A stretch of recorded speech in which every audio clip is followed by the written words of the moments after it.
States Joe Biden.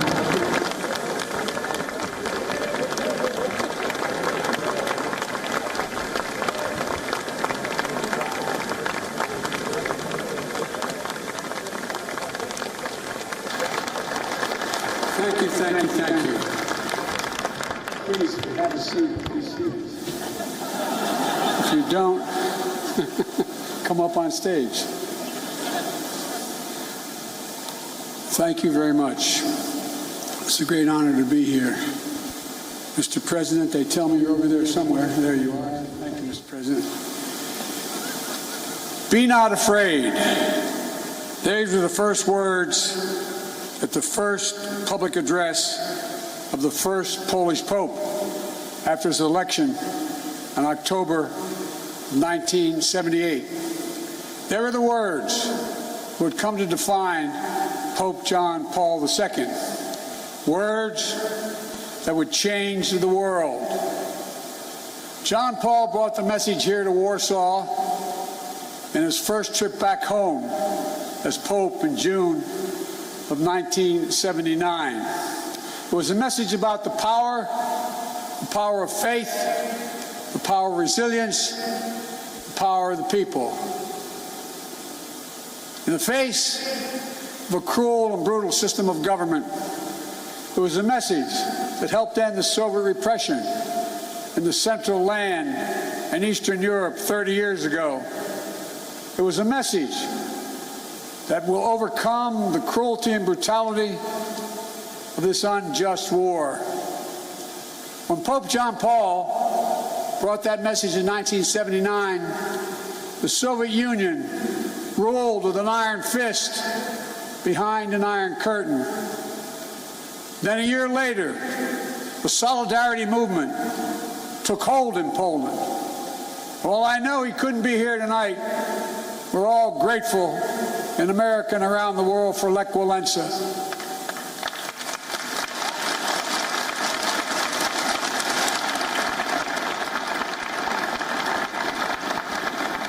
Reminds me of that phrase of philosopher Kierkegaard: faith sees best in the dark.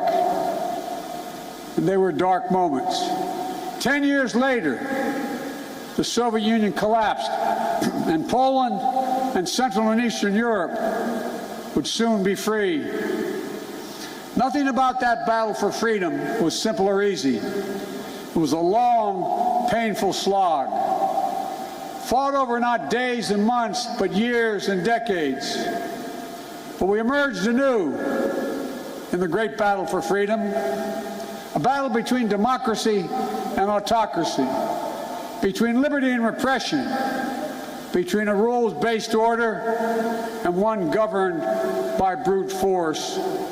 In this battle, we need to be clear-eyed. This battle will not be won in days or months either. We need to steel ourselves for the long fight ahead. Mr. President, Mr. Prime Minister, Mr. Mayor, members of the Parliament, distinguished guests, and the people of Poland, and I suspect some people of Ukraine that are here. We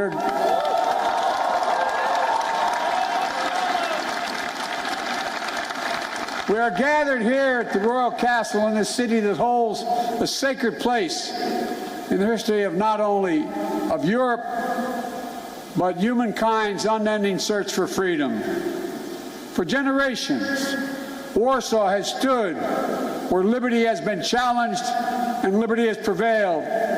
In fact, it was here in Warsaw when a young refugee who fled her home country from Czechoslovakia, was under Soviet domination, came back to speak and stand in solidarity with dissidents. Her name was Madeleine Albright. She became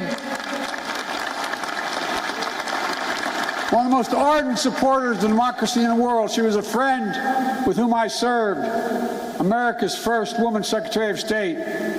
She passed away 3 days ago. She fought her whole life for essential democratic principles. And now, in the perennial struggle for democracy and freedom, Ukraine and its people are in the front lines, fighting to save their nation. And their brave resistance is part of a larger fight for an essential democratic principles that unite all free people. To write and to assemble, the freedom to worship as one chooses, freedom of the press. These principles are essential in a free society. But they have always been under siege. They've always been embattled. Every generation has had to defeat democracy's moral foes. That's the way of the world. For the world is imperfect, as we know, where the appetites and ambitions of a few forever seek to dominate the lives and liberty of many. My message to the people of Ukraine is a message I delivered today to Ukraine's foreign minister and defense minister, who I believe are here tonight. We stand with you, period.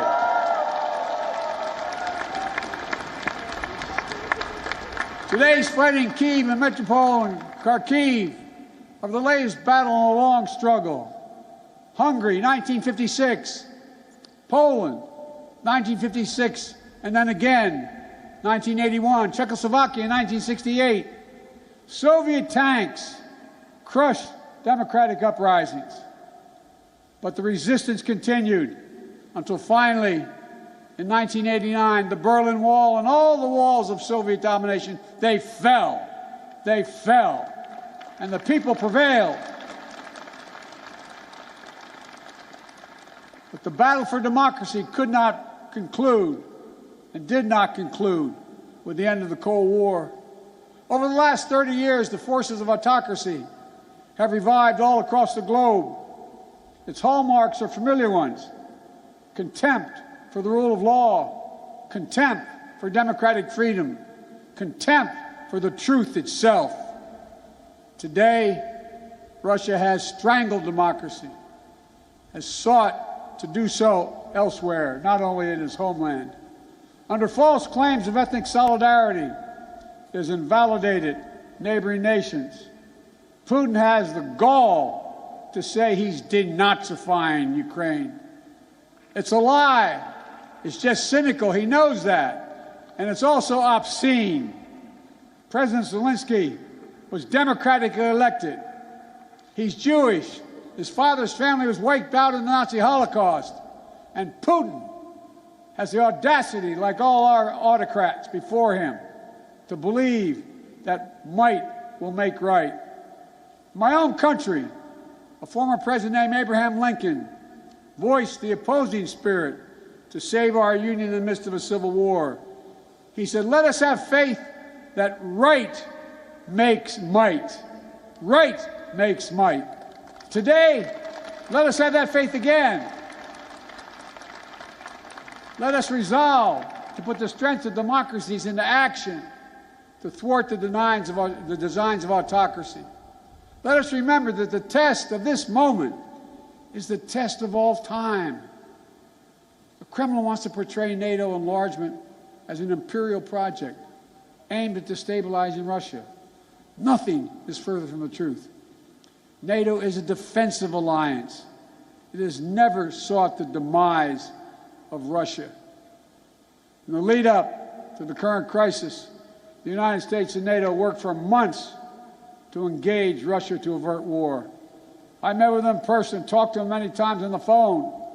Time and again, we offered real diplomacy and concrete proposals to strengthen European security, enhance transparency, build confidence on all sides.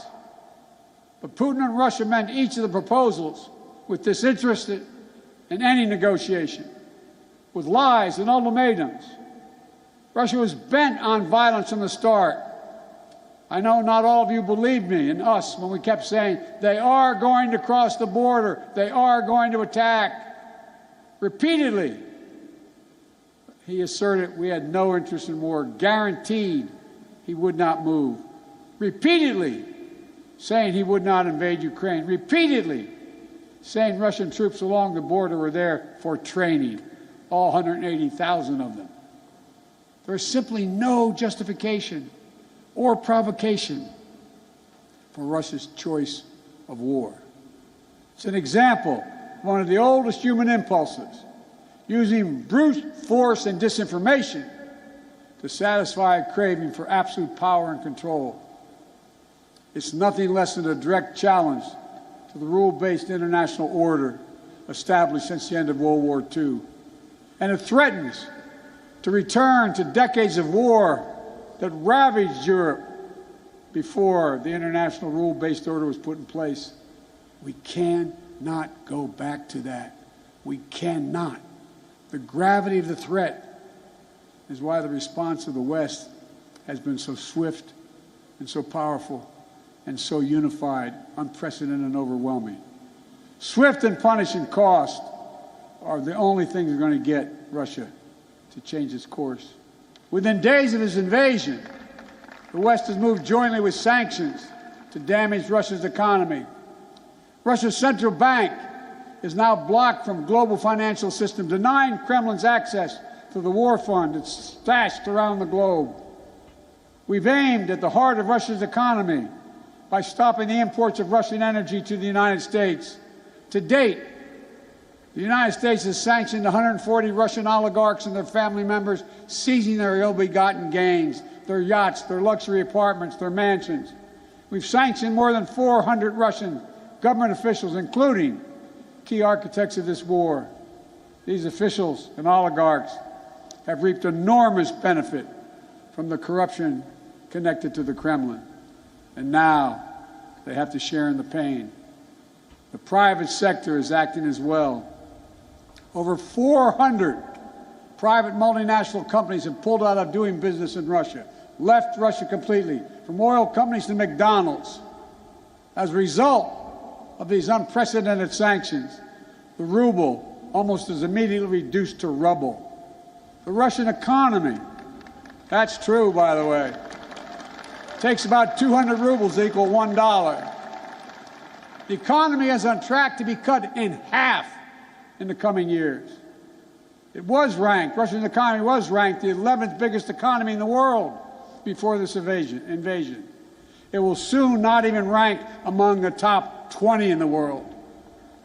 Taken together, these economic sanctions are a new kind of economic statecraft with the power to inflict damage that rivals military might. These international sanctions are sapping Russian strength, its ability to replenish its military, and its ability to project power. And it is Putin, it is Vladimir Putin who is to blame, period. At the same time, alongside these economic sanctions, the Western world has come together to provide for the people of Ukraine with incredible levels of military, economic, humanitarian assistance. In the years before the invasion, we, America, had sent over $650 million before they crossed the border in weapons to Ukraine, including anti-air and anti-armor equipment. Since the invasion, America has committed another $1.35 billion in weapons and ammunition. And thanks to the courage and bravery of the Ukrainian people, the equipment we've sent and our colleagues have sent have been used to devastating effect to defend Ukrainian land space. Our allies and partners have stepped up as well. But as I've made clear, American forces are in Europe, not in Europe, to engage in conflict with Russian forces. American forces are here to defend NATO allies. Yesterday I met with the troops that are serving alongside our Polish allies to bolster NATO's frontline defenses. The reason we want to make clear is their movement on Ukraine don't even think about moving on one single inch of NATO territory. We have sacred obligation. We have a sacred obligation under Article 5 to defend each and every inch of NATO territory with the full force of our collective power. And earlier today, I visited your national stadium, where thousands of Ukrainian refugees are now trying to answer the toughest questions a human can ask. My God, what's going to happen to me? What's going to happen to my family? I saw tears in many of the mothers' eyes as I embraced them. They're young children. They're young children, not sure whether to smile or cry. One little girl said, "Mr. President," she spoke a little English, "if my brother and my daddy, are they going to be okay? Will I see them again?" Without their husbands, their fathers, in many cases their brothers and sisters who stayed back to fight for their country. I didn't have to speak the language or understand the language to feel the emotion in their eyes, where they gripped my hand. Little kids hung onto my leg, praying with a desperate hope that all this is temporary. Apprehension that they may be perhaps forever away from their homes. Almost a debilitating sadness that this is happening all over again. But I was also struck by the generosity of the people of Warsaw, for that matter, all the Polish people, for the depths of their compassion, their willingness to reach out, opening their hearts. Say to the mayor and the premier, they're opening their hearts and their homes simply to help. I also want to thank my friend, the great American chef, Jose Andres, and his team for help feeding those who are yearning to be free. But helping these refugees is not something Poland or any other nation should carry alone. All the world democracies have a responsibility to help, all of them. And the people of Ukraine can count on the United States to meet its responsibility. I've announced 2 days ago we will welcome 100,000 Ukrainian refugees. We already have 8,000 a week coming to the United States of other nationalities. We'll provide nearly $300 million in humanitarian assistance, providing tens of thousands of tons of food, water, medicine, and other basic supplies. In Brussels, I announced the United States is prepared to provide more than $1 billion in additional humanitarian aid. The World Food Program told us that despite significant obstacles, at least some relief is getting to major cities in Ukraine, but not Mariupol, because Russian forces are blocking relief supplies. But we'll not cease our efforts to get humanitarian relief wherever it is needed in Ukraine and for the people who've made it out of Ukraine. Notwithstanding the brutality of Vladimir Putin, let there be no doubt that this war has already been a strategic failure for Russia already.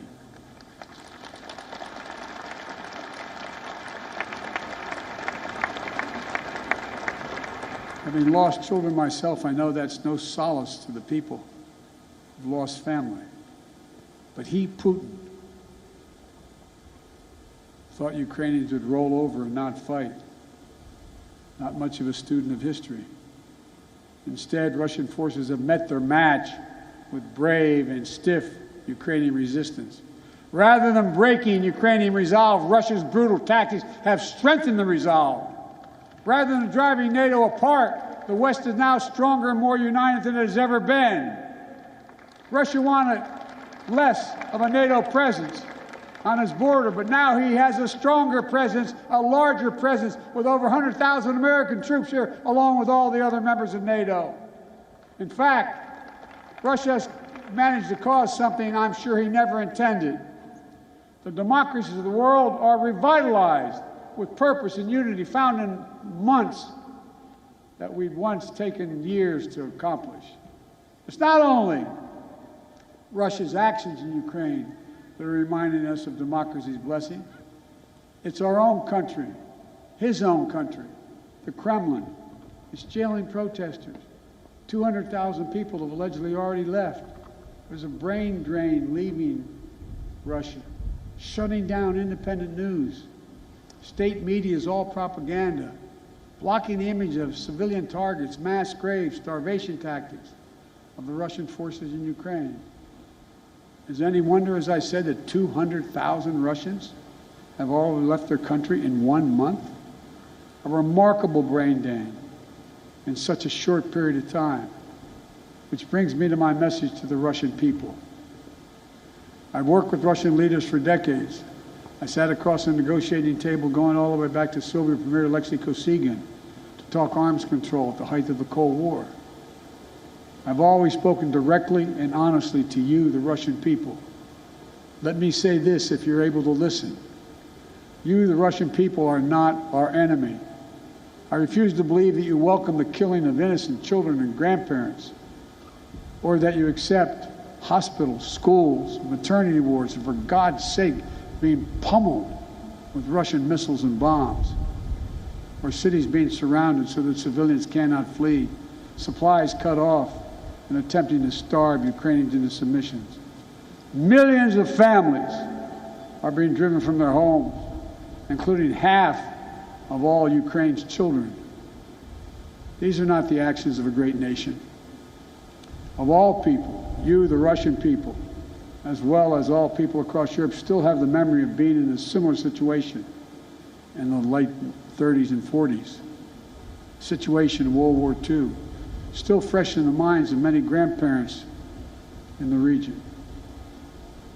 Whatever your generation experienced, whether it experienced the siege of Leningrad or heard about it from your parents and grandparents, train stations overflowing with terrified families fleeing their homes, nights sheltering in basements and cellars, morning sitting through the rubble in your homes. These are not memories of the past, not anymore, because it's exactly what the Russian army is doing in Ukraine right now. March 26, 2022, just days before you were a 21st century nation with hopes and dreams that people all over the world have for themselves and their family. Now, Vladimir Putin's aggression have cut you, the Russian people, off from the rest of the world. And it's taking Russia back to the 19th century. This is not who you are. This is not the future you deserve for your families and your children. I'm telling you the truth. This war is not worthy of you, the Russian people. Putin can and must end this war. The American people will stand with you and the brave citizens of Ukraine who want peace. My message to the rest of Europe, this new battle for freedom has already made a few things crystal clear. First, Europe must end its dependence on Russian fossil fuels, and we, the United States, will help.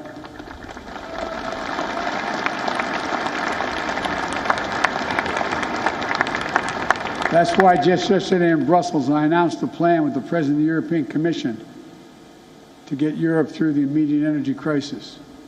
Over the long term, as a matter of economic security and national security for the survivability of the planet, we all need to move as quickly as possible to clean, renewable energy. And we'll work together to help to get that done so that the days of any nation being subject to the whims of a tyrant for its energy needs are over. They must end. They must end. And second, we have to fight the corruption coming from the Kremlin to give the Russian people a fair chance. And finally, most urgently, we maintain absolute unity. We must among the world's democracies. It's not enough to speak with rhetorical flourish of ennobling words of democracy, of freedom, equality, and liberty. All of us, including here in Poland, must do the hard work of democracy each and every day. My country as well. That's why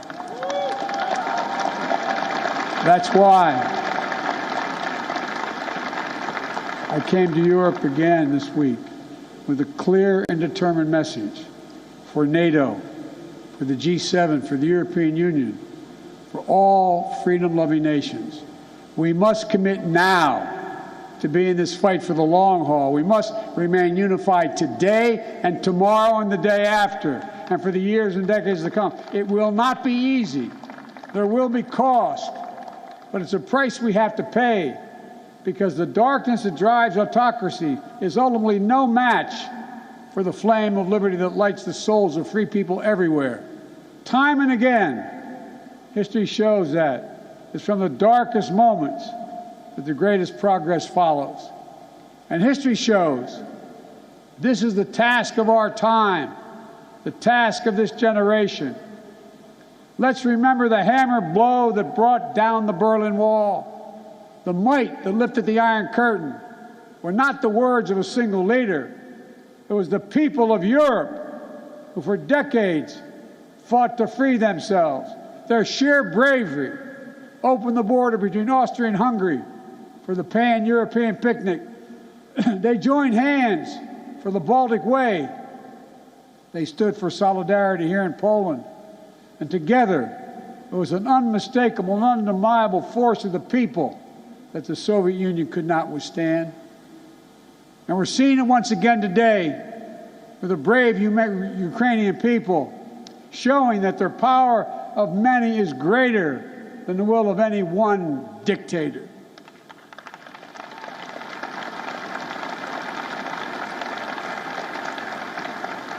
So in this hour, let the words of Pope John Paul burn as brightly today. Never, ever give up hope.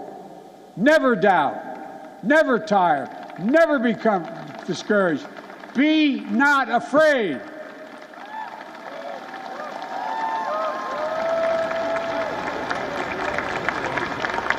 A dictator bent on rebuilding an empire will never erase a people's love for liberty.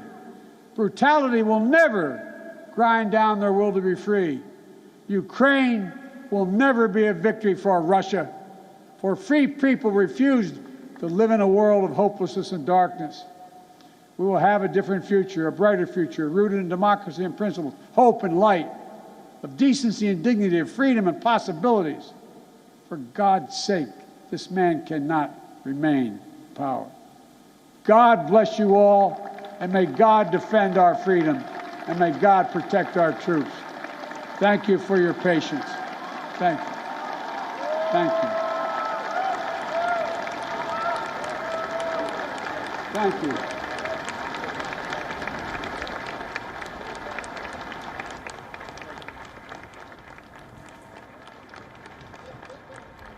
And that, of course, was the US President Joe Biden delivering what is now seeming to be an impassioned address in Warsaw in Poland. Biden made some crucial remarks right there. He said, starting by quoting the Polish Pope John Paul II. He clearly said that liberty has prevailed and it will continue to do so. The Russia-Ukraine conflict was at center stage in Biden's speech. He said that Ukraine currently is at the front line in fighting for freedom and is now fighting for essential democratic principles. He announces, once again, reiterated the US support for Ukraine by saying that the US and its ally will continue to stand with Ukraine. When it comes to Russia, the US president said that Russia has strangled democracy.